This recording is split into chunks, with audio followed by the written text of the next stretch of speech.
We will cut the lime into wedges so that when you serve the noodle soup, you can squeeze the lime juice into the soup easily. To prepare the bean sprout, we will submerge them in some cold water for 5 minutes and then we can rinse them off. The coriander leaves, we will first cut them 2 inches in length and then we will finely chop them.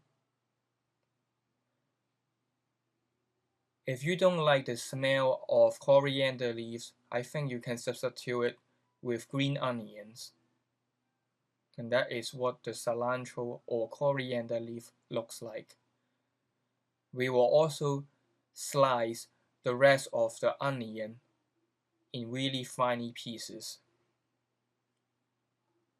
We will add them to the soup later, and we have all the ingredients for garnishing.